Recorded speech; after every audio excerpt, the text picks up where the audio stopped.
The story begins with a boy confessing his feelings to a pretty girl. He was very nervous, but he finally gathered the courage to tell her. Since he is chubby, he found it quite difficult to open up. The girl took a moment to think it over, and the boy noticed her hesitation. To keep her from feeling uncomfortable, he apologized, knowing she didn't feel the same way. The girl told him it wasn't that she didn't like him, but at the same time, she looked away while listing his good qualities. She didn't want to be insensitive and didn't know how to reject him without making him feel bad, so she ended up making up an excuse to leave the situation. Outside, one of his friends was waiting for him to ask how the confession went, though after seeing him, he knew exactly what happened. His friend tried to comfort him, and our protagonist said the excuse she gave was that she wanted to focus on her studies, though not even his friend believed that. The protagonist blamed himself for being different. Suddenly, a soccer ball was about to hit him, but without even looking, he managed to stop it with his palm, wondering why he had to be fat.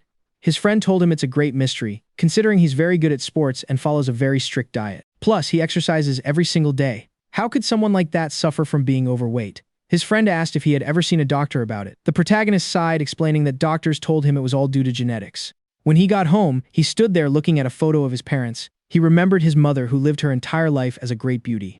On the other hand, he had never seen his father, but he'd heard stories. He was a famous athlete, and though his career was short, he broke records with his great strength. He looked at a bowl of vegetables his mother left him, with a note telling him to stay strong and forget his diet for a bit, saying his health was what mattered most. But the protagonist was frustrated with his body. He grabbed a bag of chips, thinking of the years of effort he'd put in with no results. He decided to eat whatever he wanted until he was full. But in the end, he regretted it and chose to eat the salad instead. Later, he went out for his usual run and found himself remembering the expression that girl made back in the classroom. Motivated not to give up, he continues into the night. Without realizing it, he ends up in a place he has never seen before, so he decides to check Google Maps to find out where he is. Suddenly, a voice from above a bridge calls out, saying he's quite agile and calling him a little pig, but telling him he can't hide his blood. The figure then jumps down to where the protagonist is. Instead of being scared, the protagonist asks if he's okay since he jumped such a long distance. The old man tells him he hasn't come to hunt him and that he is known as Grandpa Boogeyman. He's essentially an imaginary legend mothers use to scare children in Korea when they don't want to do something. He explains that he's responsible for supervising all the monsters on the peninsula, and he tosses the protagonist into a sack to take him away. Unable to break free from such power, a little while later, he is finally released. When he opens his eyes, he sees that he's in a completely different world. "Welcome to the world of monsters," the old man says. The protagonist finds himself surrounded by countless monsters. Everyone here is a resident of this world, beings feared by humans, but over time, they became known only as legends or superstitions. Every 666 years, a festival is held to choose the king of monsters. Monsters from all over the world, not just this peninsula, gather here. 666 years ago, there was a monster who rose up as their king. The protagonist tells him he understands, but why on earth is he in this place? The old man explains that every monster must present at least one candidate, and he is the only one who has inherited goblin blood in both worlds. The protagonist thinks this must be a mistake, but a monster drops down right in front of him. He first has to pass a test, where if he wins, he gets to eat the monster in front of him. That monster was eager to taste human flesh after 666 years and lands a full-force punch on our protagonist, sending him flying. Even if he has inherited goblin blood, the right to the throne can't simply be given to an ordinary human, so he'll have to prove his own worth. The beast has no intention of giving him a break and continues to overpower him. Despite the beating the protagonist takes, he's quite resilient, so the monster wants to cut him to see how much more he can endure. The old man feels disappointed, but it's said that since ancient times, a goblin's abilities were thought to be infinite, but their most defining trait was enjoying the game and their pure instinct, without needing anyone to teach him. Goblin Cerium, Choi Ji-hoo, 17 years old, years. Species, half-goblin, full awakening. The next day at a convenience store, our protagonist was telling his friend what happened, though they both assumed it was just a strange dream. His friend says it's pretty weird, but the protagonist explains that it felt incredibly real, like he knew exactly what to do from the start, and that if he tried right now, he could do it again. However, his friend tells him to stop talking nonsense. The protagonist thinks he might have dreamed it because of his obsession with losing weight, but at that moment, he's pulled back into the monster world, where he realizes it wasn't just a dream, because standing right next to him was that same monster. Confused by everything, countless thoughts race through his head, and a girl tells the old man she's disappointed, since it's the first time she's seen a half-human. Now that she's seeing him in person, he looks pathetic and stupid, and she can't believe he has goblin blood. The old man asks if she didn't see the battle, but the girl replies that the creature wasn't even a minor monster. Fighting it is nothing to be proud of. Meanwhile, the protagonist just wants to go home. All the monsters whisper that they haven't seen a goblin Cerium in a long time, and the old man declares to all the monsters that the boy before them is not a human, but a monster, making him eligible to participate in the festival. This festival will be quite interesting, he thinks, and from now on, no one can capture or harm him without a valid reason. The protagonist is fed up with all the talk and just wants to return home, but the girl tells him that unless he's 500 years old as a monster, he can't go back. He argues that he's never caused any trouble, but the old man kindly explains that his body is now that of a monster, so an ordinary human body like his won't be able to handle such power. The protagonist thinks waiting 500 years is too long, but the old man says it will only be for 6 months. He explains that 666 years ago, humans could only flee from monsters who roamed freely in the human realm. But there were also very strong species that were friendly to humans who worshipped them so they would protect them. The ancient king placed a restriction so that monsters could no longer visit the human world, much less attack them, which is why humans no longer fear them. In 6 months, a new king will be chosen, and they will be able to rewrite those rules. And when that happens, all the monsters will return to the human realm so that humans will fear them again. The protagonist asks how powerful one needs to be considered strong, and with a look of determination, he thinks about saving all the people he cares about. The old man tells him that his goblin blood is already powerful, even though it isn't pure, and with a wink, he says that if he wins this festival, he can use that rule once more. The girl says that's impossible, and her name is Seolhwa. She's also participating in the festival, and for some reason, she wants to enter the human world too. So both will take a test to see if they're fit to go to the human world, even as monsters. The test consists of Seolhwa teaching our protagonist all the basics of being a monster, and he only has 1 month to show his progress. Seolhwa is indignant, thinking it's impossible to teach someone like him. If you can't do it, then you'll just have to wait 6 months, since it all depends on you. Still, the old man thinks she can do it, leaving the two of them alone. The girl asks him if he knows what monster strength really is, but the protagonist has a terrified look on his face when he sees the monster that had come earlier standing right behind Seolhwa. The girl tells it that it should have stayed on the floor, and the monster attacks her. Unlike humans, where there's no inherent superiority between races, for monsters, things are different. It depends on their species, as each one has different skills and abilities. Now that the goblin bloodline has vanished, there's a debate over which race is the strongest now. It's said that the foxes who hide their 9 tails are the closest to being the most powerful. The protagonist is completely stunned as he watches Seolhwa's power and what she just did. She used magic. There are only 2 types of magic, unique and acquired. The first is his goblin sorcery, which only the goblin race can use, but acquired magic is special, because any monster can use it as long as they learn it. The monster behind her is one that neglected its training, which is why it's now easily humiliated by a simple binding spell, proving that it's far inferior to her. From now on, she will teach him how to be a true monster, and if he doesn't cooperate, he'll feel her wrath. She knows it's hard for someone who was human until just a few hours ago, but she won't hesitate to kill him if she doesn't see any progress. The protagonist is left, he's completely determined, even if it might cost him his life. Seeing this, Seolhwa laughs coldly, thinking he at least has the guts to try. But first they need to find something to eat, because using magic drains a lot of energy. Seolhwa thinks about how the protagonist spent all his time eating junk in the human world, which is why he was so overweight. Although he tells her he's not very hungry, at that exact moment, his entire body starts to feel strange. This is simply because he is actually starving. Seolhwa tells him the solution is simple. Since he defeated that monster, he has the right to eat it and consume its power, as those are the rules. Once he does, he won't feel hungry anymore. The protagonist moves forward on pure instinct, because for the first time in his life, he feels a deep hunger surging through his entire body, fueled by the fox girl's provocations. Now, the only thing on his mind is his hunting instinct, but a goblin's nature is very greedy, and his instinct tells him to go for a much more nutritious and tasty prey.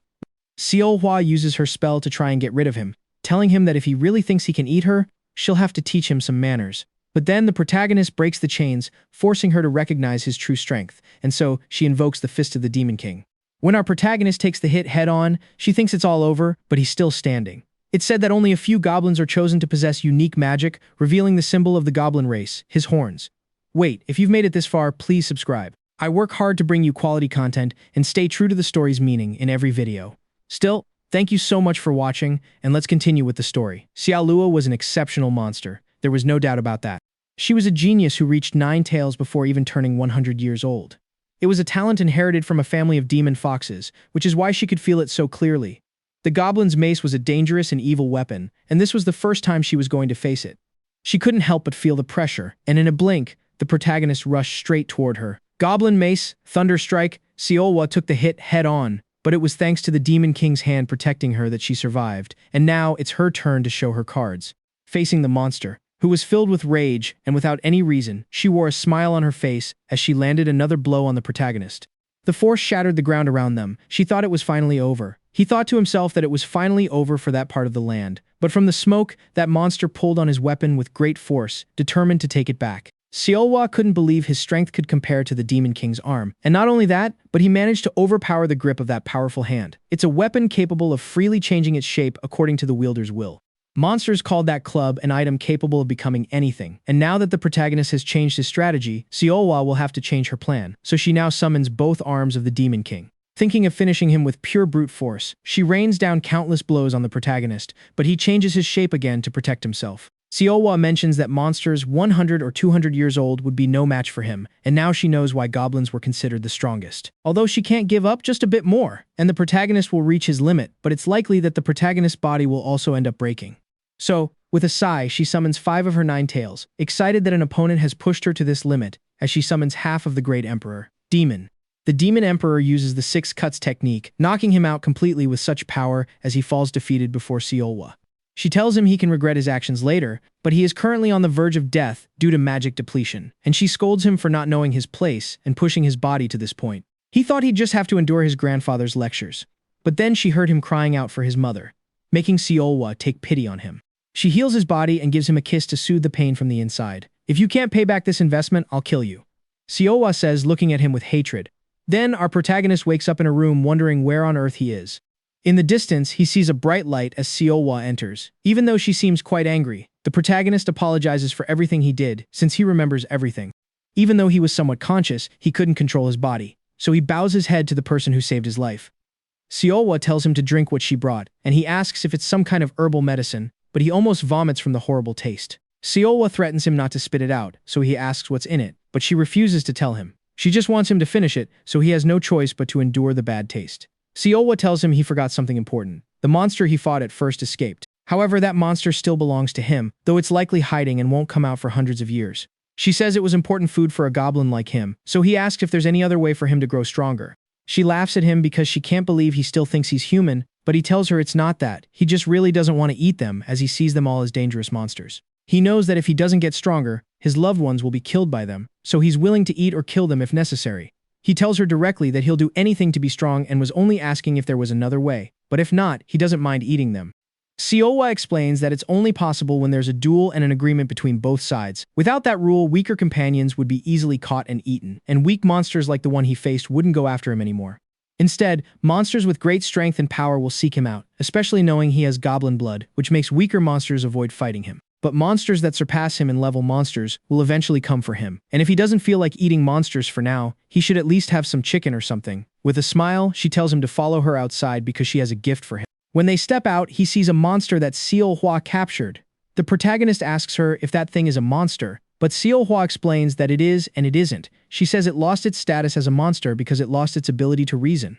It was consumed by instinct just like the protagonist was, but those who aren't as lucky as he was are labeled as beasts rather than monsters, and they're stripped of all their rights. Seolhwa asks him why he's just standing there staring, before releasing the creature from its restraints. It immediately attacks the protagonist.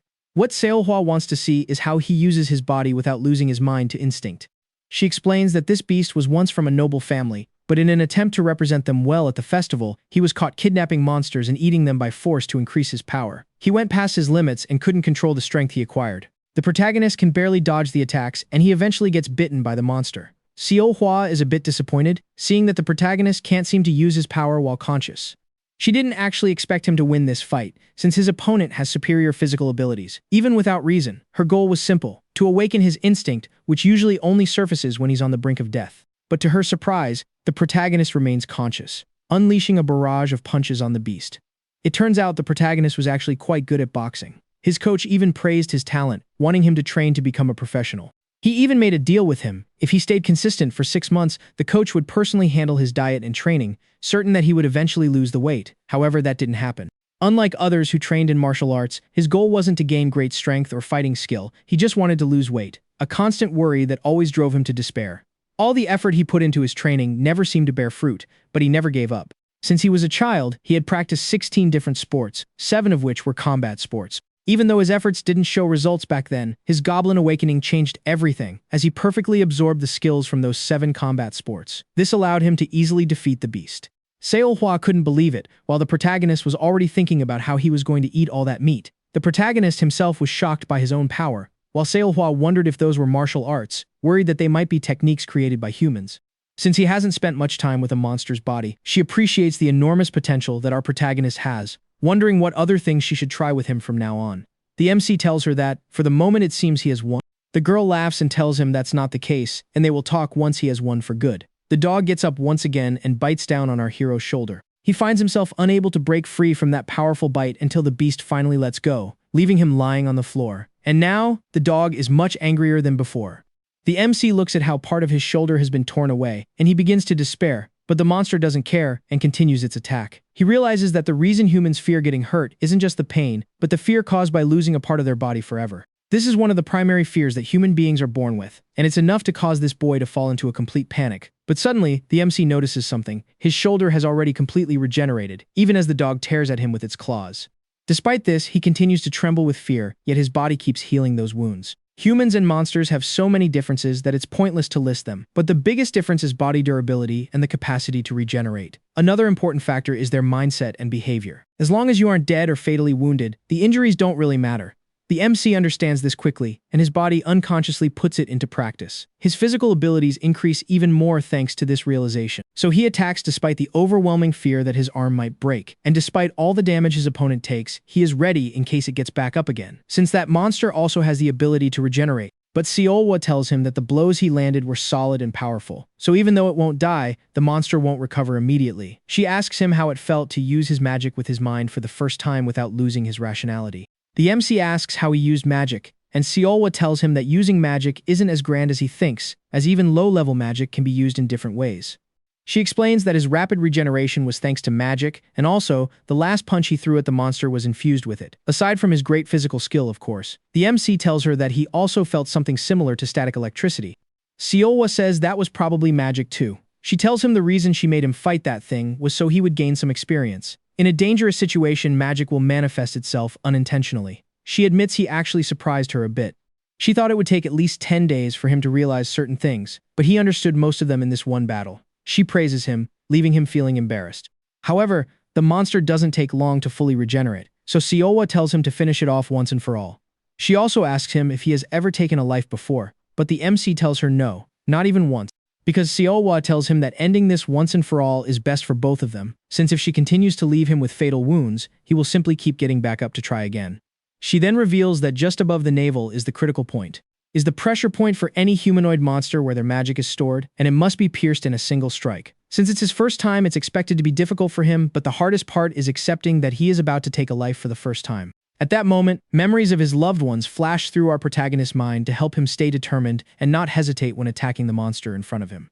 Seolwa tells him to open his fist, and when he does, she explains that it's an inner core called a magic stone, and by eating it, the owner's magic will become his own. The protagonist swallows it, but he doesn't feel any noticeable difference in his body. A small black bird tells him it's strange since he should feel something immediately, but he is terrified to see such a creature right next to him, especially when it transforms into a girl. Seolwa asks what business she has coming here, and the girl replies that friends don't need a reason to see each other. However, her main reason was to meet the semi-goblin everyone is talking about. Her name is Solmi, and she's been Seolwa's friend since they were children. Nice to meet you, she says to Siwoo, and Seolwa asks if she has anything else to say. She explains she's been working for Grandpa Boogeyman and has come to give her a reward for the demons Seolwa captured, but Seolwa declines and says it should go to the protagonist since he's the one who knocked them out. Solmi tells the protagonist he was impressive since she watched everything from the start, amazed that he was a simple human until recently. She warns Seolwa to be careful, as he might be her rival in the festival. Seolwa scoffs at the idea, claiming she would finish him the second he stepped into the arena, but Solmi isn't so sure, as she can see the protagonist's massive potential. She offers him a reward and lets him choose between two options. One is the chance to go home right now, and the other is the chance to step forward as a powerful monster. She asks him which one he will pick. Next, we see the protagonist's friend on the phone with him, asking why he stopped going to school and why his phone was always off. Our protagonist says he has a favor to ask, though he isn't sure if it's right to tell him. His friend tells him to just say it, but upon hearing the request, his friend looks annoyed and asks where on earth he is. The protagonist says he can't say right now, but his mother will lose her mind if she finds out he's been missing for an entire month. So he asks his friend to help him hide the truth by telling his mother that he is staying at his family's martial arts training center. His friend points out they don't accept normal people, but after a lot of convincing, the protagonist manages to win him over. Even so, his friend asks him to explain things even if he thinks he won't be believed, as he wants to help the protagonist in some way. The protagonist hesitates, unsure whether to tell him or not, but Solmi tells him to keep quiet. She warns that if he speaks of her existence, it could get them both into serious trouble since it's strictly forbidden, leaving his friend in the dark. We then see a flashback where the protagonist tells Solmi he was told only qualified people could go to the human world, and Solmi confirms this is true, but says if he really wants to go back, she can take him. However, the protagonist decides to leave in a month because he wants to pass the exam first. Solmi asks why, and he explains that if he doesn't learn things properly now, something much worse than not being able to go home will happen. His recent fight against that monster convinced him of this. He needs the power to handle situations like that, so he decides it's better to refine his monster skills, as it will benefit him in the long run. Solmi admires him, saying he sounds like the main character of a manhwa, but Seowa asks her if she's having fun teasing the boy. That option doesn't even exist, and it's a bad habit of hers. Solman says it was to understand the boy's personality and mindset, something she learned from the human world. The protagonist thinks her way of speaking and her vibe are different from other monsters. It's as if she were someone his own age. She actually plans to take the protagonist back to Earth, asking Seowa for permission, who doesn't seem to care at all. So, Solmin transforms back into a black crow. The protagonist is amazed by the transformation, and in that form, she explains she's a monster with the right to travel to the human world, provided she takes responsibility for whatever happens every 6 months. She can even take an unqualified monster with her. Seowa, unaware of this before, tells the protagonist to get ready, and that's how they arrived in the human world. Once there, she asks if he's really okay with only calling his friend once, since there's still time, and she thinks he should see his family again. But the protagonist says his only family is his mother, and she's currently on a business trip. He prefers not to bother her now, and asks Solmin if there's anything she wants to eat, offering to buy her dinner as thanks for bringing him back. Solman is delighted and says there is something she's always wanted to try since entering the human world. The protagonist is intrigued and asks what it is. She simply wanted to try a home-cooked meal, since she usually buys food from shops or eats at her school whenever she visits. She tells the protagonist that she actually goes to the high school right next to his. She mentions she's been coming since this year but doesn't have any friends to visit, as they're all very far away. After finishing the meal, she thanks him for the effort he put into the cooking and prepares to give him the reward she mentioned earlier, which is a scroll called a monster storage. She teaches him how to use it, explaining it's basically like a smartphone. She also shows him a type of box where he can store and take out items without worrying about their weight or size. She hands over the monster storage along with several coins called goblin faces, telling him that these coins have a very high value in the monster world, and that the amount he just received is a significant sum to be used carefully. The final item is a goblin treasure passed down to her. These objects can manifest various abilities when filled with his own power. She notes that usually, he'd only get the goblin coins as a reward, but the old man specifically asked her to give him this treasure, as it seems he has high hopes for him. She also tells him about a monster who almost became the king of this region 666 years ago, whose strength nearly rivaled that of the king back then. She adds that he was a goblin monster, just like the protagonist. The boy says everything happened so fast and wishes it were all just a dream he could wake up from. Solman tells him that since they met, what stood out most was his determination, so he should aim much higher. If he's afraid the laws will change and monsters will enter the human world to devour people again, it would be better if instead of just getting stronger, he becomes the king of monsters to maintain these rules for another 666 years.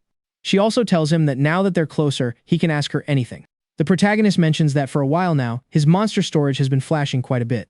Solman says that notifications shouldn't appear in the human world unless a monster broke the rules by entering without permission or hurt a human, but she calmly tells him not to worry, as that hasn't happened in decades. However, finally reacting to the situation, she realizes that's exactly what's happening right now. Later that night, the protagonist looks through the items Solman gave him, but it's already almost 10 p.m., the time they were supposed to be returning to the monster world. Solman had asked him to wait for her, thinking it wouldn't take long. She asked him to be her friend and to start calling her by her name once she returned, but now the agreed time has already passed. Wondering what could have happened, and seeing a photo of his father, he thinks that it's probably because his father had goblin blood. Perhaps his father never even realized he possessed goblin blood all these years, but suddenly he hears some strange sounds near the street, and we see a man terrified in the presence of a dark monster that was trying to eat him. However, it's pierced by Solman's attack. She had been chasing it all night, and she was almost out of feathers. Solman asks how things like this can even exist, noting that it doesn't feel any pain, even though that monster manages to escape again. Solman quickly heads over to the terrified man, telling him not to worry, and that his friend whom the monster injured will be fine since the wound isn't deep. The ambulance will also arrive soon, but the man has a look of pure fear on his face as he sees that thing has returned, and now it's much larger than before. It quickly jumps to attack Solman, who is left unprotected, but a boy tells her to keep her head straight, because if the rumor spreads that she was defeated by low-level monsters, her family would be disgraced. Salman replies that her family doesn't exactly have a good reputation anyway, and that she trusted her brother figure to be by her side, even though he doesn't like being called that. He then uses magic to alter the memories of the man who saw everything, making it seem like it was all just an accident. Salman tells him that such magic is quite difficult to learn on one's own, and that she tried to learn it from Seolwa but eventually gave up, saying he's probably the first to actually master it. They both discuss how they've already killed a total of 24 monsters like these, but these are just evil spirits being controlled by someone else, which is why they have straps on them. Salman wonders who on earth would do such a thing and more importantly why. The boy tells her they aren't killing humans for fun, but for profit. Salman doesn't understand, so he explains that since ancient times humans have been preyed upon by goblins. But it wasn't just to satisfy their sadism or their appetite, they consumed human blood and flesh because it was an incredibly potent source of power for them as monsters. Salman says she had never heard of such a thing, and the boy explains it's because ever since the king forbade entering the human world, this knowledge wasn't passed down to younger generations. If all monsters found out they could easily get stronger by eating human flesh, this world would no longer be peaceful. For monsters like them, it's common to think of this as a boring place with no real reason to visit unless the law changes. But monsters who still know the truth are desperate for power at any cost, even if they risk being captured. Salman remembers the dog the protagonist fought, noting there are many monsters blinded by power who don't care about the consequences. They both agree that whoever is behind this must be a coward yet clever, since by summoning evil spirits to do the work, it's easier to avoid being caught. As he feeds on humans, Salman suddenly remembers the protagonist and decides to head back to the apartment, leaving the other guy to handle the rest. Meanwhile, we see the protagonist looking around to see if anything has happened, but right behind him, a strange figure slowly approaches, thinking about how easy it was to reach him. He realizes that if he'd known how defenseless the protagonist was, he wouldn't have tried so hard attacking him by surprise. However, the protagonist dodges at the last second, grabbing him by the arm. Goblin Cerium, Lightning Fist. He mentions that he thought it was a risky move, recalling the time the red dog caught him off guard, and he wasn't about to let that happen again. Since he sent the attacker flying, he hopes no one nearby was accidentally hurt, but the stranger tells him not to worry, as he has already put all the humans in the area to sleep. He begins to restrain him with his tail and wonders if this is actually the rumored goblin everyone is talking about, since his strength doesn't seem as monstrous as he imagined. Then he slams him against the ground, throwing him all the way into the parking lot. A monster is harming humans, and Salman hasn't returned yet. The main cause of both problems is the man standing before him. The boy realizes it all comes down to this one monster, and the look on the creature's face gives him a gut feeling that this opponent is absurdly strong. The creature tells him to just let himself be eaten without saying a word. The boy wonders what on earth he is talking about, and with a smile, the monster tells him they are different classes of monsters. Since the outcome will be the same, he says it's better to have a painless death, promising to let his mother go and devour everyone else instead. But before he can even finish talking, the protagonist charges at the monster with all his might, landing a direct blow to the face. Goblin! Wait, what? The boy couldn't finish his sentence because he was suddenly immobilized by the monster's magic.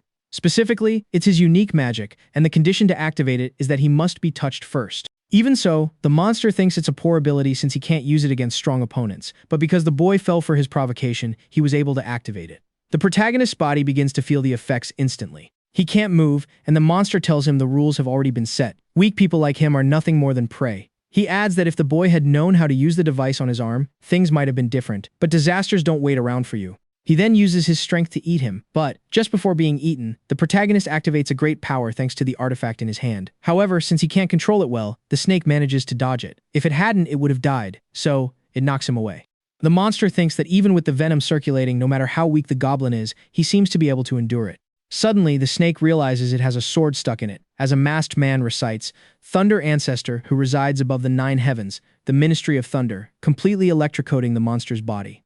The protagonist is badly infected but tries to resist, watching the man who is clearly furious right now. The monster asks if exorcism isn't just a human specialty, and though he bought some time, it wasn't enough. He could feel it. This masked man was totally different from any of the shamans he had faced before. He thinks about how they keep getting in his way, first the crow girl, and now this other person who will never be able to defeat him. At this point, the shaman notices something, which is that the monster summoned a massive beast, saying he wished he could have saved it for the festival. That summoned monster was a deity class level, so he took the opportunity to keep it for himself. While the shaman is busy fighting that thing, the monster goes straight for the protagonist, who was already weakened. It was a clash of pure power where the shaman easily managed to cut that deity class monster in half, easily defeating the snake monster that our protagonist had struggled so much against. You don't seem to be on the same team as this guy, so if you want to live, you better answer my questions exactly. What are you doing here? The protagonist smiles, telling him that's what he's wanted to ask since he saw him, and asks if he doesn't recognize his voice. Then, the shaman takes off his mask, revealing that he is his best friend. Soishi, the protagonist, asks him what's with that look and says it's a long story. What a huge plot twist we just got.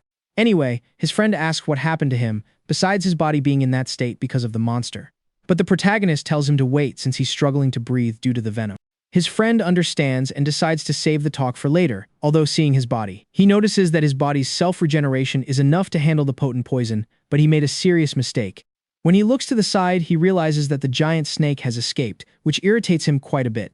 Elsewhere, his friend has a lot on his mind, having lost the monster he was supposed to catch. On top of that, the friend he knew for the last 3 years is now a half-goblin monster. He feels disappointed in himself for never having a hunch about it, wondering what kind of shaman he is, and knowing his father would likely mock him if he heard the story.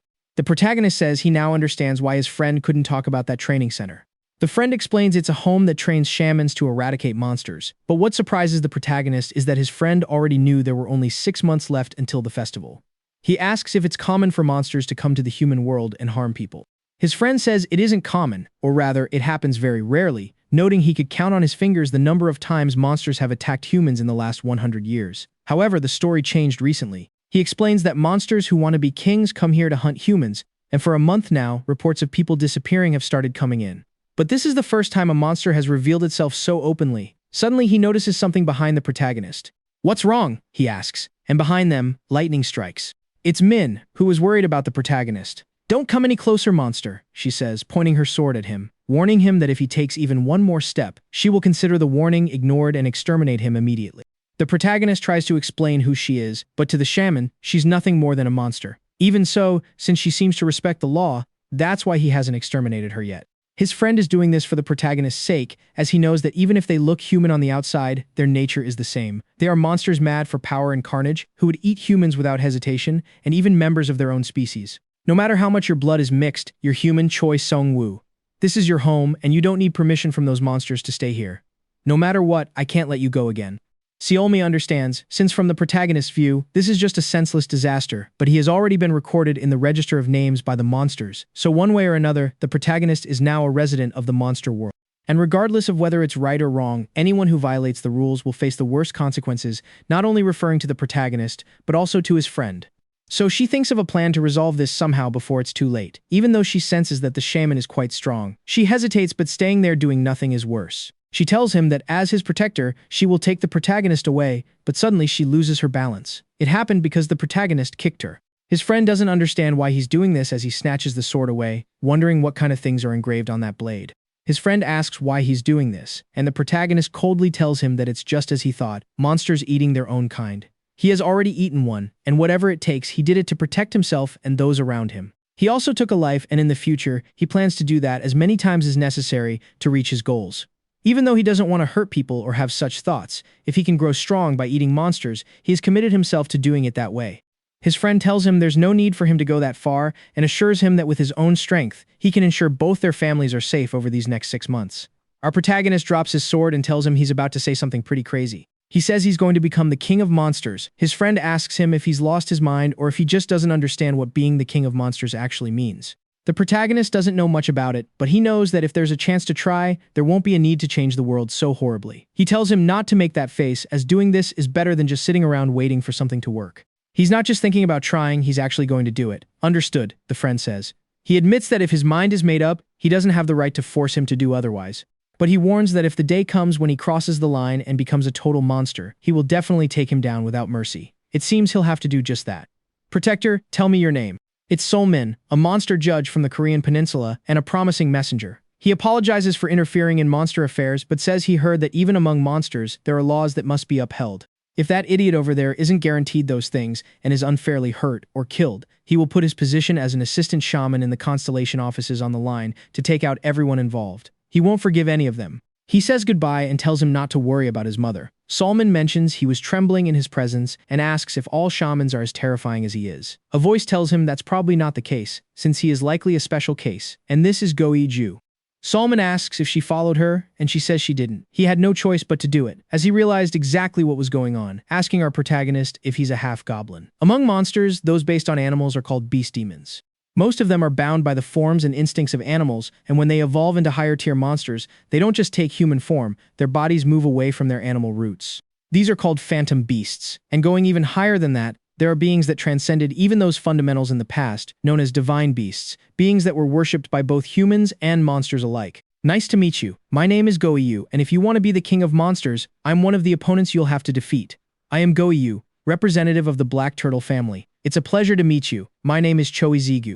The protagonist notices a completely different vibe than before, but Solman screams at him not to hold his hand with a totally different expression on her face, asking Goiyu why he suddenly appeared like this. At that moment, Goiyu grabs the protagonist's hand by force, saying it's funny to see a half-goblin talking confidently about becoming the king of monsters.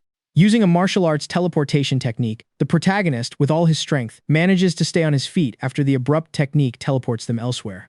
Goiyu says he's a bit surprised since not many can stay standing after such a sudden move, and the protagonist doesn't even look shocked, but before they start, he asks him if he plays any kind of computer games. Izigu says he played a lot in middle school, but not as much once he started high school. So Goiyu asks which genre he enjoyed most: FPS, MMORPGs, or maybe mobile games. The protagonist picks RPGs because he feels that in online games lately, spending money is more important than actual skill, which makes Goiyu enthusiastic. And as he attacks rapidly, he notices that ice spikes are heading straight for him. Goiyu tells him that he's quite fast, or rather, the only thing he cares about is going straight in to attack without worrying about anything else. When it comes to combat, Izigu's senses and talent are simply top tier, but what shines more than anything else is his ability to learn. Since he experienced a battle today that pushed his senses to the limit, his choice now is to always keep an eye on the enemy using his treasure, which emits a monstrous force to the user wearing it. But now he has learned one more lesson, which is that even if it looks like his attack worked, he must never lower his guard against the opponent in front of him.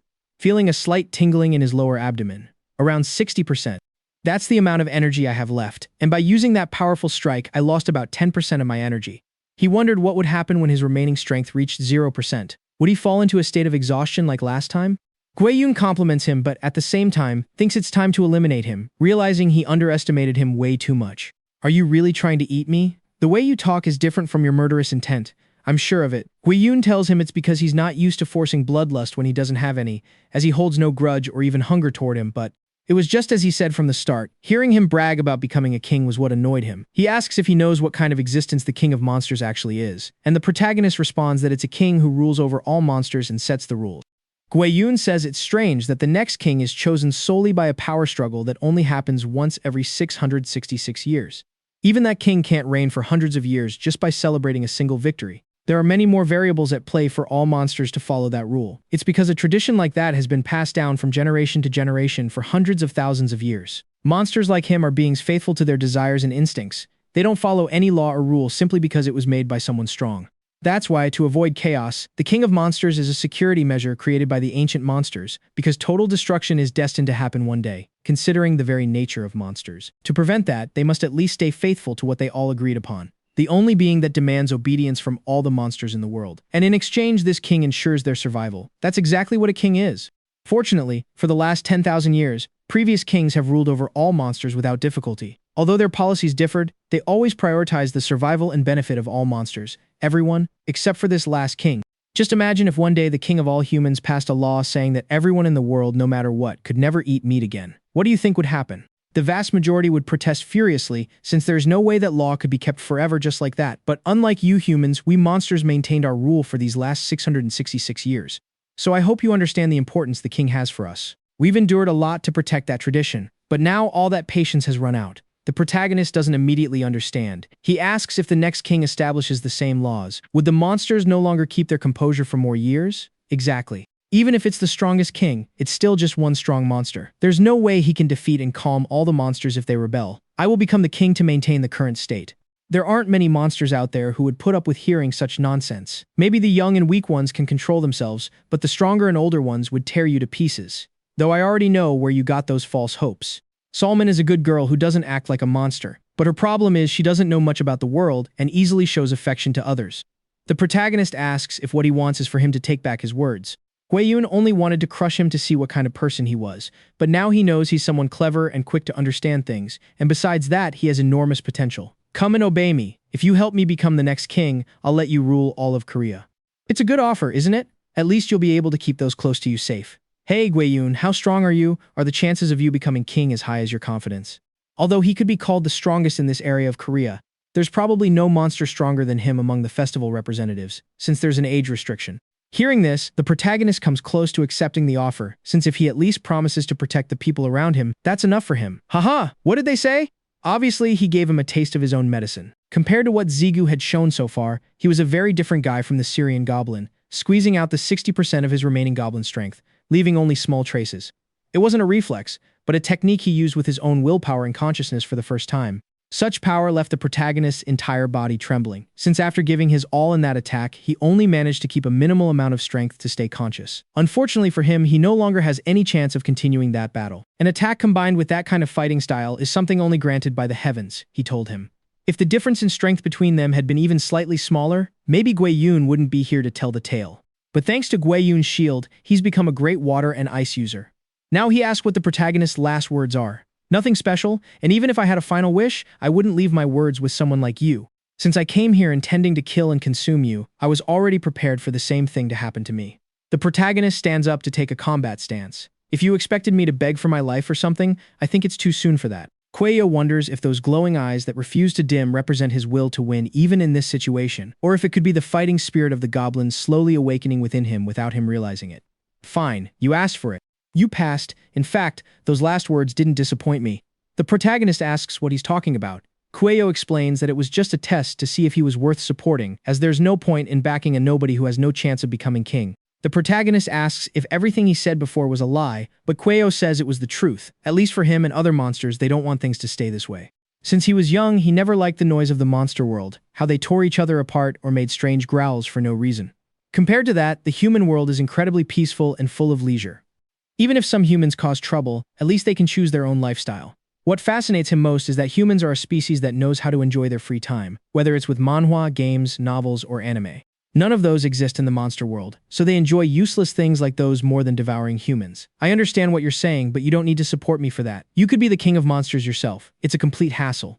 Besides, whether I'm king or not, there's another problem. Including me, the majority of the candidates participating in the festival all come from families with high expectations. Just like humans born into wealth, they are always under constant family pressure. The protagonist asks if it's like being born with a silver spoon. Kueyo says it's something like that. The moment a child is born with even the slightest talent, the whole family brags and insists they must become the next king of monsters. The moment you become the family representative, you're forced to carry out their interests and dreams. If you don't, they'll drag you down or kill you and put a new representative in your place just like that. The protagonist thinks that's incredibly cruel. With a smile, Kueyo tells him that he's different because he has a talent inherited from the blood of the strongest of all monsters. Despite that, he isn't tied down by a family like that. He believes he has managed to have a clear will and motive to become king and trusts that he can do it. This leaves the protagonist with many doubts, but suddenly, an attack aimed right at Kueyo comes from behind. It lands a direct hit, and it was none other than Solmin. Sending him flying, the protagonist tries to explain the situation, but despite that, she continues to attack him with her feathers. She tells him he'll be fine, because attacks like those aren't even enough to tickle him, and he's probably already submerged. Solomon explains that this Kueyo wasn't the original, as he has a split personality. According to legends, the black tortoise is a being born from a snake and a tortoise when they become one. It's said that in the past, someone used their monstrous strength to separate the yin and yang, leaving only the extremely docile force of yin, resulting in the birth of a divine beast. Over time, they left behind their descendants, but to become a full black tortoise, one must go through excruciatingly painful training. This resulted in the snake side effect that the protagonist saw. Solomon says the snake has no malice, but it's not exactly thoughtful either. It's impulsive and moves as it pleases, possessing an extremely calm and cold personality that is completely submissive to the tortoise, and you never know when its different personalities will emerge. Anyway, it's time to head back to the monster world. Solomon tells him not to worry, as she'll explain exactly why they were late, but at that moment the old man appears and asks Solomon to go ahead, as he needs to speak with the protagonist privately. She tries to explain that he didn't do anything wrong, but the old man already knows what happened, so there's no need to worry. The reason he wants her to leave is that there's something he only wants to discuss with the two of them. Finally, the other girl appears. She's been looking around the room with curiosity since it's her first time in this world, admiring how they live, and the protagonist asks if she got permission to come out. She tells him she didn't, rather she was dragged here and doesn't even know why. So the old man begins to explain. He tells them that tonight, several shadow monsters appeared, controlled by someone who attacked many humans. He thought it was just a trick to distract Solomon and go after the protagonist. But that wasn't the only goal, as 500 people have gone missing in the metropolitan area. They think it's very likely that 5 more people were behind this. The old man tells them these don't seem to be monsters from Korea, but from another part of the world, so they want to hunt them down and punish them for their actions as soon as possible. The only ones they can ask for this favor are monsters who have the will and ability to protect the human world. He offers them a deal. If they manage to take them down now, he will grant them the right to cross between both worlds without any restrictions, so long as they find and hunt down those who decided to invade Korea as quickly as possible. That is their mission.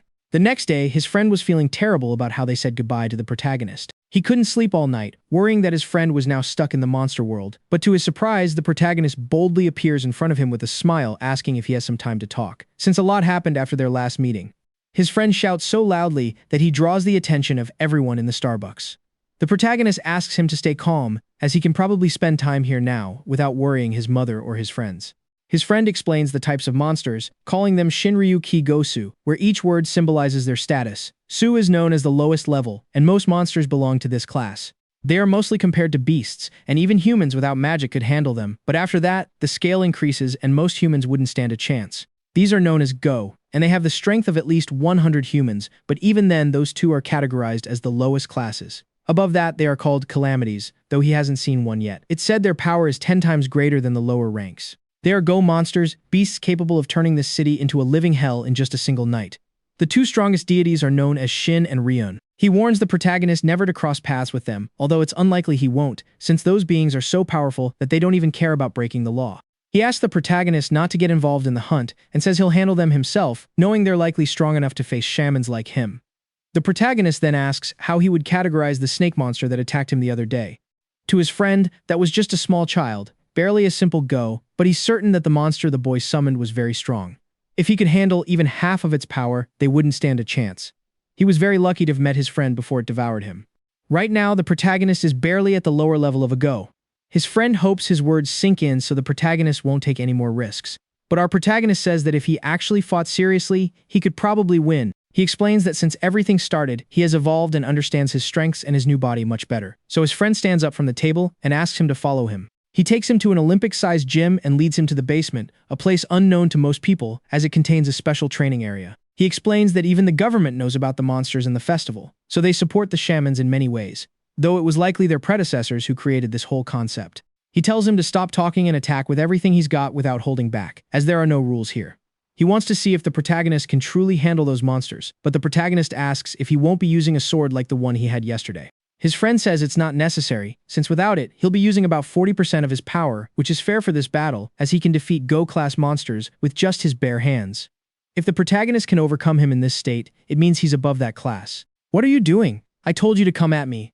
The protagonist trembles just thinking about hurting his friend, but he instantly calms himself down and doesn't hesitate for a second to go all out against him. However, his friend deflects the protagonist's attack and lands 3 instant hits with a single hand. After that sudden attack, he doesn't even ask if the protagonist is okay, because he knows that the moment he attacked, he did so with the intent to kill. Besides, he's aware of the incredible regeneration of his body. The protagonist says it's incredible, like he's the main character of a manga, and he's already back on his feet like it was nothing. All the damage he took had already healed, making his friend wonder if he's the one in trouble.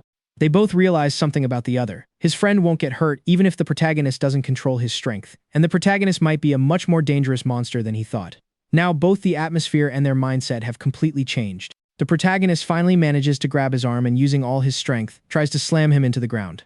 But his friend begins to recite incantations. In an instant, the protagonist backs away. He is now much more dangerous than before. However, his friend tells him it's truly amazing. For the first time, just as he did with Seolwa, he had summoned the Goblin's Club, although now it's much smaller than before. It was obvious that at this point, the protagonist's general condition was close to being very bad. While his physical strength was fine, the problem was his magic power. Since the fight he had last night, he had consumed about 93% of his total capacity, and that's not an amount that can be recovered in just 1 day of rest.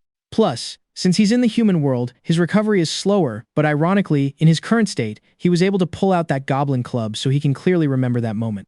His friend says he's a bit disappointed since ancient literature described the Goblin Club as a very powerful weapon, suggesting they might have exaggerated, but the protagonist tells him it really is powerful and quickly attacks, saying that it's definitely weaker than that last time. Even so, his friend manages to block the attack, at a high cost to his physical and magical power, thinking he just needs to wait for his energy to run out. But to his surprise, the protagonist had already thought of this, hooking himself onto the wall. If he was sure of one thing, it was that it's impossible to release the same power as last time, since the weapon he has now isn't even half the size of when he first used it. However, he could still change its shape at will, and he could handle it well, allowing him to experiment with the club as much as he wanted. His friend receives the protagonist's attack with his bare hands and barely managed to take the impact. The protagonist didn't plan on giving him a break and continued to attack. His friend noticed that even with the same amount of energy, just by changing the shape and how it was thrown, the power had almost doubled. He yells at the protagonist, asking if he really wants to play that dirty, but the protagonist says he doesn't think it's dirty at all. After all, he was the one who asked to fight to see if he could handle those monsters, and fighting fairly would be useless in a real battle where your life is on the line. His friend couldn't respond because he knew those words were true, and the protagonist says that if he admits he was wrong about measuring his strength, he would fight without the club. This had now turned into a fight of pride to see who was right. His friend noticed it was getting harder to dodge the protagonist's blows, as he was slowly adapting to his footwork and his speed. Then, the protagonist takes advantage of an opening and lands another hit. Even so, he feels he might have gone a bit too far and asks his friend if he's all right. But suddenly, he hears a divine benevolent chant. He calls upon the power of a great marshal and true lord to carry out his orders.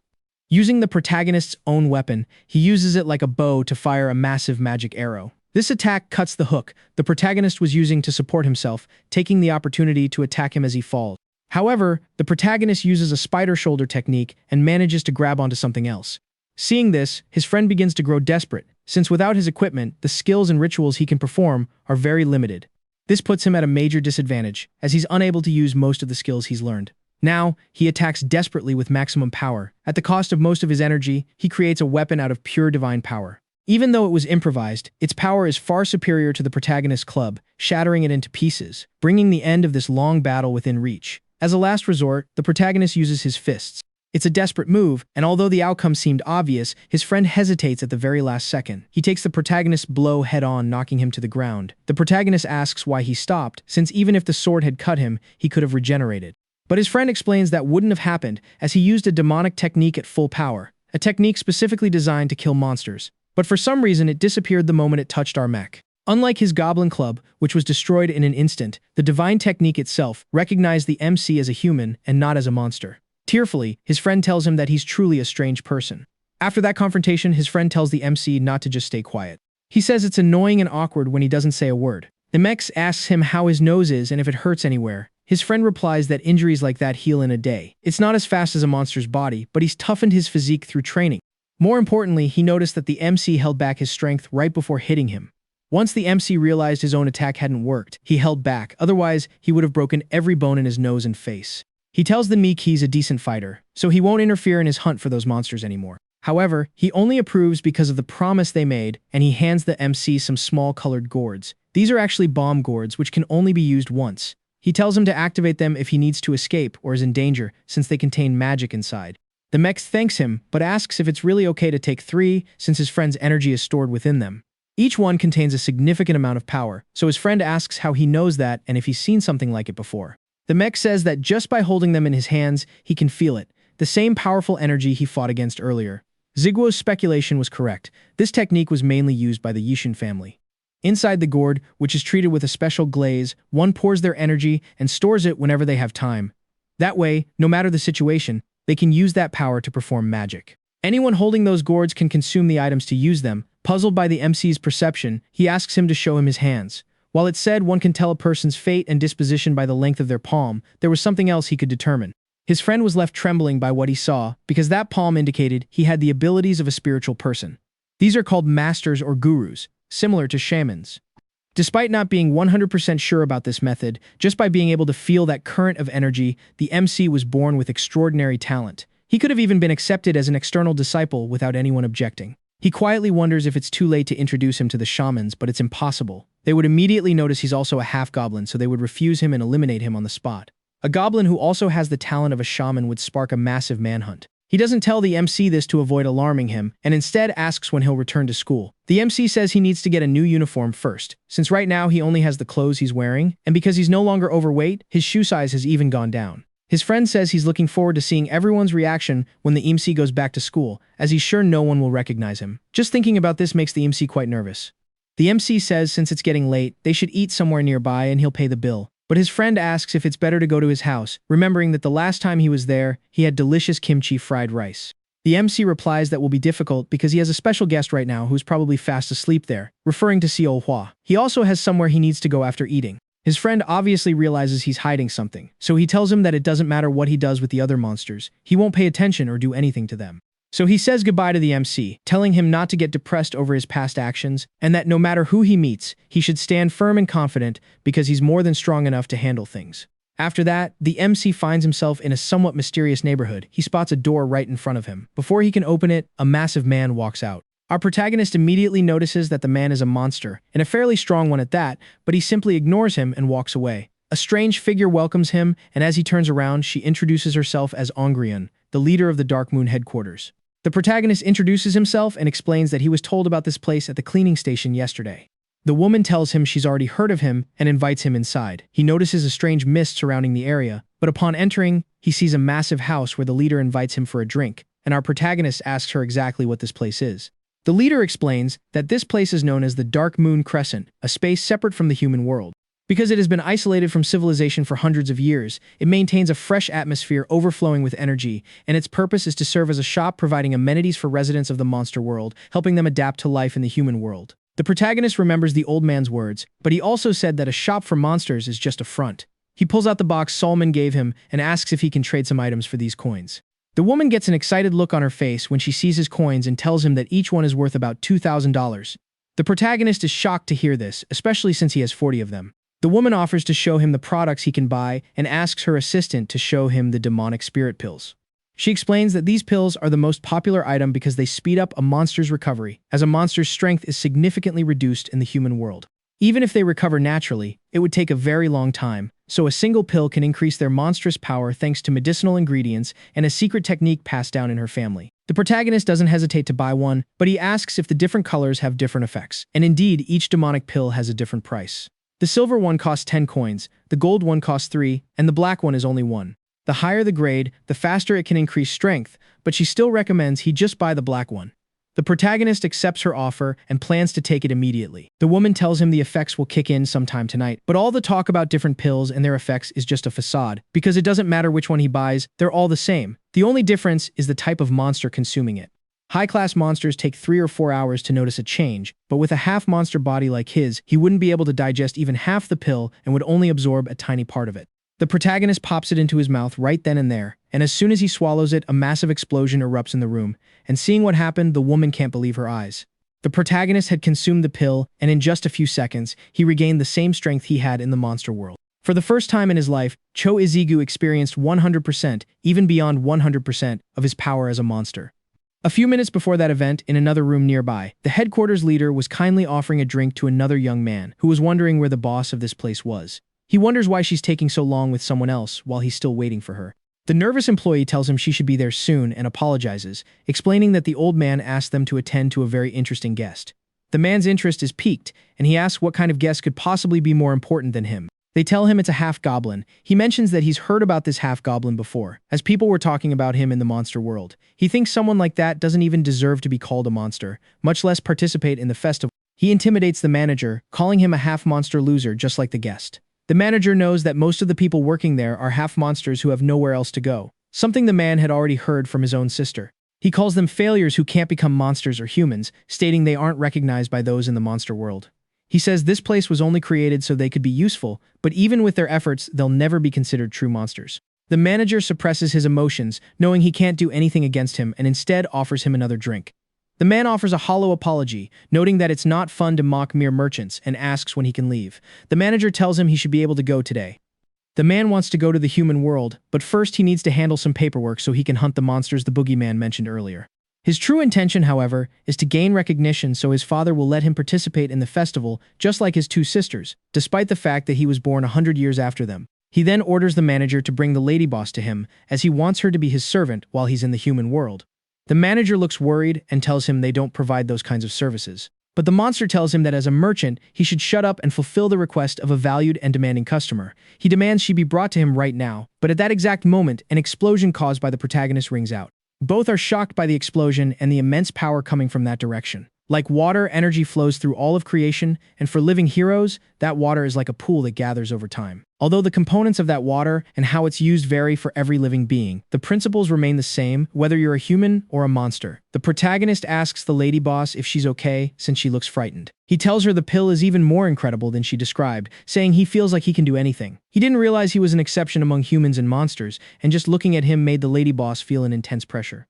Suddenly, the other monster arrives and asks why he's recklessly releasing his energy in a place like this. The lady boss shouts that what happened was her responsibility and not his fault, begging the man for mercy. But he tells her to be quiet, saying he didn't give her permission to speak. He asks if she takes him for a fool, as he's certain the monstrous strength he felt came from that loser, and it annoys him that the boy is still leaking energy. The protagonist listens to how the man speaks to the lady boss. She kneels and apologizes, calling the man young master. But the protagonist interrupts and apologizes himself, saying he isn't used to controlling monster strength yet. He says he didn't expect this to happen and apologizes for the trouble. Our protagonist usually has a gentle nature, but with his energy overflowing for the first time, his mind and body have changed. For a moment, his nature felt closer to a monster than a man, and he tells the stranger that his attitude is quite rude. This obviously makes the monster's blood boil. With a cheerful yet mocking face, the protagonist tells him to stop insulting people. But that was the final straw. The man attacks the protagonist, sending him flying through the air. He tells the lady boss to watch him as he moves toward the protagonist, warning him not to overstep his bounds as he considers this a lesson in discipline rather than a fight. But the protagonist gets up immediately and starts hitting him from a distance. The manager tells him that violence is forbidden here, asking him to please stop, warning him that no matter how influential his family is, if the Great Hall finds out about this, they won't overlook it. However, he coldly tells the manager not to say another word if she doesn't want it all to end right here, telling her he's been watching her the whole time. He says she seems smarter than all the other dogs here, but it looks like he was wrong and that she's just a simple half-monster. She wonders what kind of technique he's using, as it's not something visible to the naked eye. It just materializes out of nowhere, and then the monster demands he come over and apologize on his knees. At that moment, the MC tells him to stop talking nonsense as he takes off his jacket. He says if the monster really wanted to talk, he should have said so from the start, and not after hitting him as much as he pleased. He notes that the one with no manners is actually the monster, as he takes his stance, leading the monster to ask if he wants his life to end right there. Then, the MC fires airwaves so fast that the incoming attack can't reach him. Both the manager and the monster can't believe what he did, as his movements were incredibly fast. The MC explains that his attacks look like tiny, imperceptible droplets of air, but they're still just monster techniques. It turns out the first thing that hit him were tea droplets. Even though they look like simple water, each one feels like being hit by a train. He noticed it because he smelled the tea, and it seems the further they travel, the more powerful they become. He adds that it wasn't a pleasant experience, but he went through something similar with someone else yesterday. Although, if he had to compare them, this guy is much weaker than the opponent he faced before, referring to his friend, and he apologizes if he hurt his feelings. The monster prepares to receive the MC's attack, as it seems he still hasn't controlled his killing intent, but the protagonist quickly shifts his position seconds before being hit, telling him it's obvious he would expect his attack, and lands a solid punch on the monster. And now he has felt the same sensation of reading his opponent's movements, just like his friend did. The manager was shocked to see the MC's fighting prowess and asked the man if he was okay, calling him a little monster. The manager couldn't believe what she had seen. Even though there should be no reason to be so shocked, this was the first time someone had encountered an opponent's monstrous art and crushed it as if it were nothing. Not only that, but his monstrous strength was read by the boy, who momentarily increased his own strength to hide his attack direction, while at the same time refocusing his power elsewhere. All of this happened in just a few seconds. She understands that something like this isn't impossible, but doing it to a monster from one of the great families was not something you see every day. Furthermore, a goblin successor appeared only 3 days ago, and before that, he was definitely just an ordinary human. She wonders what could have happened during those days for a simple goblin to gain such extraordinary skill and strength. The MC asks if he wants to continue or if this is the end, because if it is, he still needs to apologize, but not to him. He asks the monster what kind of behavior that was toward a woman who did nothing to him. No matter how you look at it, the monster was in the wrong, so the least he can do is apologize politely on his knees. He tells him to hurry up, but at that moment, the monster's attack pierces right through our protagonist's arm. The creature seizes the opportunity to lunge at him, but he manages to dodge the strikes time and time again, returning the same attack back at the monster, just like the first time it tried to hit him. However, he hadn't realized that the monster had increased the water pressure so much that it became as sharp as a metal blade. Sneakily, the remains infiltrated his body. Even in tiny amounts, it tore through his internal organs and destroyed his nerves and blood vessels.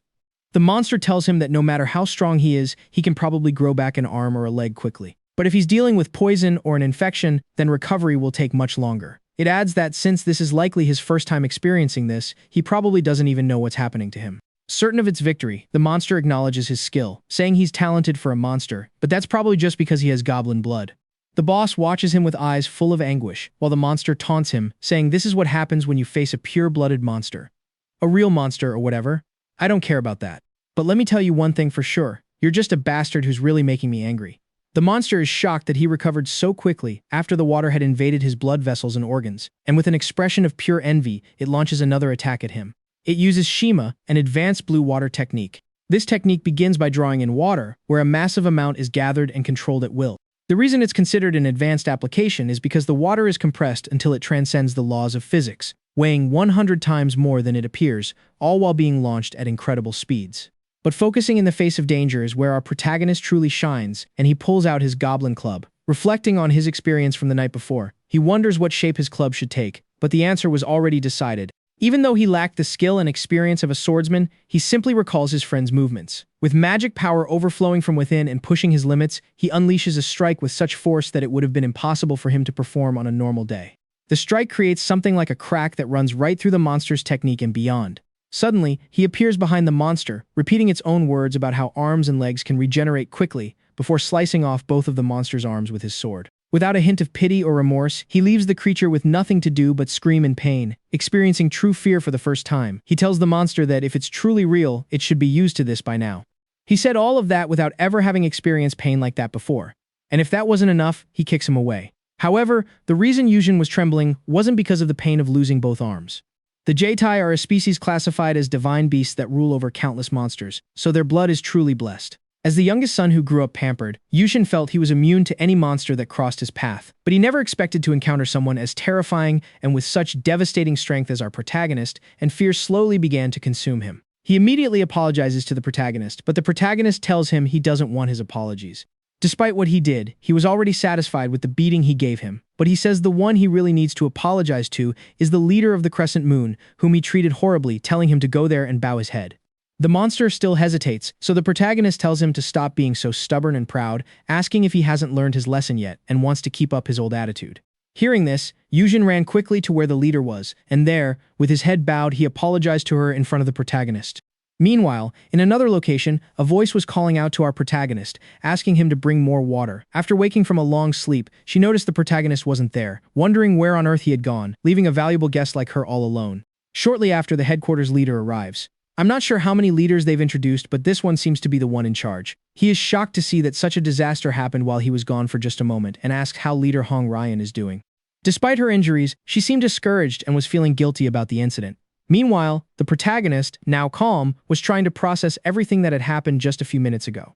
Unlike the incident with Xiaohua, this time he had complete control over his body, but he simply exploded when he faced that monster and heard his words. Even though it was driven by his emotions, he didn't know what to think about the things he said and did, but what intrigued him most was the sensation of ecstasy he felt, and worst of all, he felt a type of pleasure when he cut off the monster's arms. Suddenly, someone arrives and it's the clan leader. The protagonist asks how her injuries are, and at that moment she kneels before him, asking for forgiveness because she had treated him with disrespect and made the mistake of misjudging him. The protagonist thinks there's no need for that since the fight was between him and the monster, but the leader says it's her fault for recommending the black pill, since it's not an item to be used lightly, and a gold or silver one would have been enough to give him power. She lied because she looked down on him. The protagonist realizes he was scammed by her, and the leader tells him that she is a half-monster just like him. But her blood comes from a human father and a mother who was a monster, and for some reason, half-monsters can't consume the mana from other monsters, which is one of the ingredients used in those pills. That's why she thought it would be funny to scam the protagonist, assuming they wouldn't have any effect on him. Now, however, the protagonist's existence is like a miracle for all half-monsters, especially since his abilities are far superior to pure monsters like that other guy. Since she committed the ultimate dishonor for a merchant by deceiving and looking down on a customer, she's willing to die at his hands. Just then, the other old man arrives and says that doing that would only place another burden on the person she's supposed to be apologizing to, leaving them confused. The old man introduces himself as Murian, the leader of the Waxing Moon District. He asks the manager to leave, as he wants to speak with the protagonist alone. The protagonist understands and accepts her apology, but tells her all he wants is a refund for the cost of the pill. Since it was pretty expensive, this leaves them satisfied with the outcome. The manager apologizes once more and takes her leave. As she walks away, she thinks about how he defended her and starts feeling an attachment to him, or something like that. Meanwhile, the old man tells the protagonist that he wants to set up a meeting for arbitration. He explains a bit about Yuxian, the monster the protagonist fought, warning him to be prepared, as the guy will likely tell his family a different version of what happened. That's why he wants to provide a place where both sides can talk without resorting to violence. The protagonist says there's no need for that, as he'll explain exactly what happened to whoever comes looking for him. If they don't understand, he'll make things clear himself and tells the old man not to worry or feel responsible. The old man thinks he sounds cool, but warns him that Yusium's family is difficult to deal with, especially his older brothers who are on a completely different level than their immature brother. But the protagonist isn't worried. He's fought monsters much stronger than Yusian. If he truly wants to become the king of monsters, he'll have to overcome anyone who opposes him. The old man thinks those are bold words to say just anywhere, but the protagonist has already heard similar things from the green-haired guy, Solming's friend whose name I can't even remember. The old man is impressed by his attitude, realizing he isn't just boasting but is being completely sincere. He offers him a gift as an apology for the trouble, but since he knows the protagonist won't just accept it for free, he tells him to consider it an investment in his future. After a long day, the protagonist finally returns to his apartment. Seolwa immediately demands to know why he's so late. He sees her wearing the clothes he usually wears for jogging. She tells him it doesn't matter since the report just arrived anyway. But the protagonist greets the bird she's holding, calling it Sol Min. The little bird pecks him in response. Seolwa mocks him, asking how he could confuse that thing with Sol Min. It's just a messenger bird. She warns him not to say things like that in front of Sol Min, who was born without white feathers and is sensitive about it. She plans to go out and hunt monsters on her own, since they seem to be going to crowded places to hunt more people. But before that, she complains to the protagonist. She understands she isn't being treated like royalty, but still, she's a guest he had to take in suddenly, so she feels a bit indebted to him. However, she asks what he was thinking by just throwing his sweaty, smelly clothes at her before leaving while she was asleep. So, they're going to change his luck by going to buy some clothes, and that's how the protagonist takes Seolwa to see a shopping mall. It's the largest mall in all of Korea, and she thinks it's interesting that humans could build something so big without using magic. This brings back memories for the protagonist of when he used to come to the shopping center to buy clothes with his friend. He had always dreamed of finally going with a girl to try on and buy clothes, even though Seolhwa was going to do it her own way regardless. Then, the protagonist realizes he has a problem. He didn't know that the prices at a department store would be so high for his budget. One of the employees tells him his girlfriend is lucky to have a boyfriend who buys her so many clothes in one day. The protagonist gets nervous because he has no idea how much more Seolhwa plans to buy as she steps out with a completely new look. She asks him how she looks, and he puts on a cool face so he doesn't look nervous on the inside. In the end, he spends more than expected, but he doesn't blame Seolhwa since it's her first time in this world. He figures she'll understand the weight of the economy later on. However, she says she wants to keep shopping, mentioning she plans to wear a different outfit every day. The protagonist tries to tell her he's almost out of money, but Seolhwa asks him to hold out both of his hands. She hands him 10 golden spirit coins and asks if that will be enough, instantly curing the protagonist's money worries. He knows he can exchange them with the boss at the monster shop. Seolhwa says they're a gift of gratitude and apologizes for giving him so few before heading off to find more clothing stores. The protagonist is left dazed, and they spend a good while longer there. As she tries on clothes, he happily compliments her, since money is no longer an issue. Honestly, Seolhwa looks great in every style, but out of nowhere she snaps at him, saying she feels somewhat irritated for some reason. Even so, the protagonist says he's surprised, because for her first time in the human world, her fashion sense is very good, even better than his. This is actually because she was influenced by Solmi. Knowing Seolhwa was interested in the human world, Solmi always brought her things from our world. Seolhwa is about to reveal the real reason she wanted to come here, but suddenly, someone bumps into the protagonist and apologizes to him. Seolhwa remarks that humans seem to have changed a lot from what she was told years ago. She's surprised that things are settled immediately, with just a few words of apology, even though the other guy was at fault.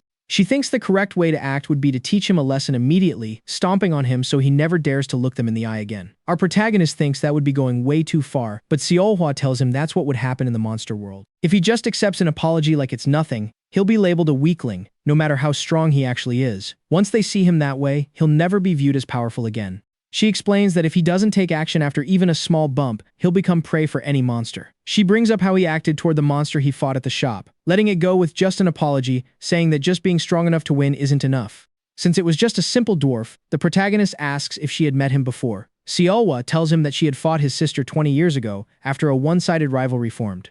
The protagonist asks if she won, and Seolhwa says of course, adding that she didn't just win, but gave her a total beating and told her never to show her annoying face again. Even though she doesn't see her anymore, Solmi tells her that the sister still goes around threatening people. Seolhwa tells the protagonist that she isn't asking him to change his attitude overnight, but if he's going to be violent, he should at least act with determination. The protagonist nods, and Seolhwa mentions that he must be prepared to kill anything that crosses his path in this place. The protagonist wonders what exactly she means by that. Moving on to another scene, the boys who bumped into the protagonist are in a hurry so they won't be late for the movies. Suddenly, the boy disappears right from behind the girl. She wonders where on earth he could have gone, feeling quite scared, since it's impossible for him to have vanished so suddenly. And then, we see a monster sitting calmly while having a cup of coffee, locking eyes with a small boy who looks at him in fear because of his appearance. Suddenly, the boy can do nothing but scream as the monster mocks him right to his face, leaving him completely terrified. The monster then acts as if nothing happened, but another guy arrives at his side and calls him puppeteer. The monster is surprised to see him because they had agreed not to cross into each other's territories in the human world. The guy with glasses tells him that the monsters from the underworld are looking for him since they found his trail. The monster says he expected as much, but his only condition was not to fight the monster of the peninsula. The other guy mentions that as long as they don't cause a scene, they can do whatever they want, since it's been a month since they started hunting humans. Because of this, monsters and shamans are starting to notice their presence. The scene shows the glasses belonging to the boy who bumped into the protagonist, as he mentions that the monsters in this land are mediocre, since none of them can even protect their own territory. He asks the other monster to join him as two monsters from Korea are in this very same mall. We then return to the protagonist and Seolwa.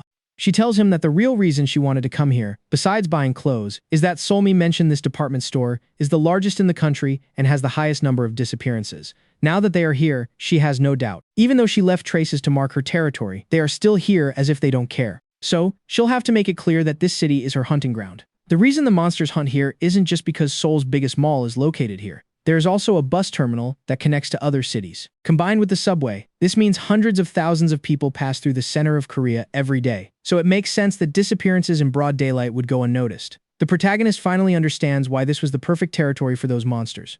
Seolwa senses 4 monsters in the area. 2 are likely in the mall, while the others are in the terminal and the subway. The protagonist thinks it would be better to tell the old boogeyman, but Seolwa tells him that in any other situation that might be right, but she can't miss the chance to fight them. She says they are provoking them because they want to hunt them too, and since they are right in the middle of it, they have to take this chance. Unlike those monsters, the protagonist and Seolwa have to follow the rules and try not to involve humans. Seolwa thinks the old man gave them this test for a reason. The protagonist looks for a way to clear the building, but at least the mall is about to close, though some employees will remain.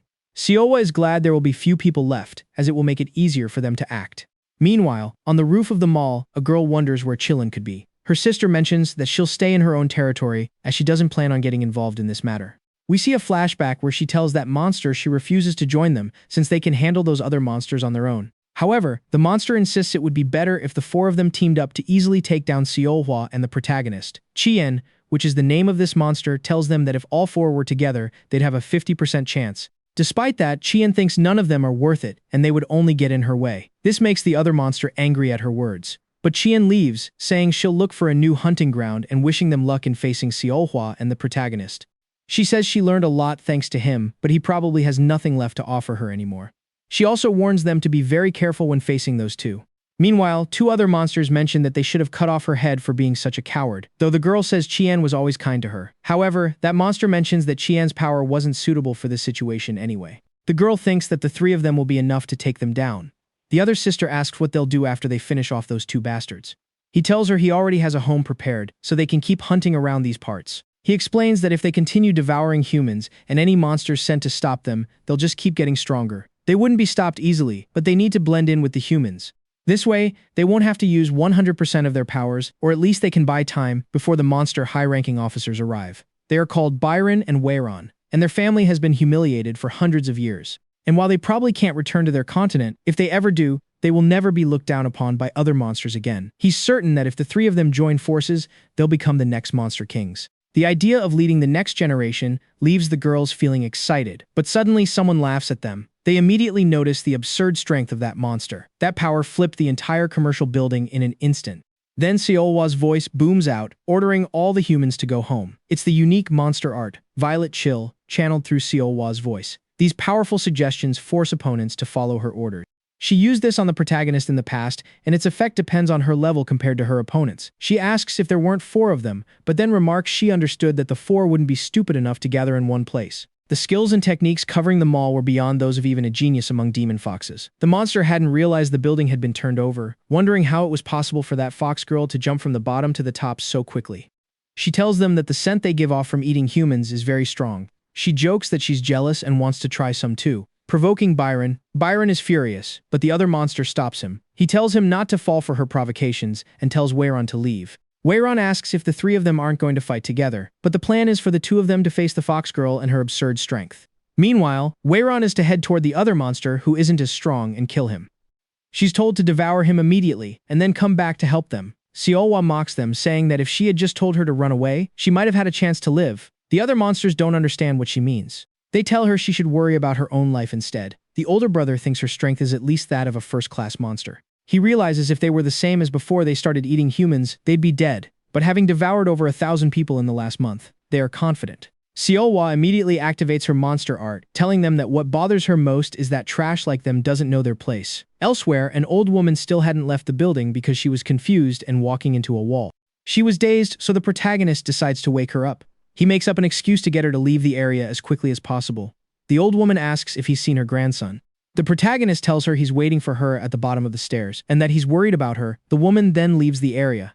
Meanwhile, the protagonist continues to scout the surroundings to make sure no one else is left behind.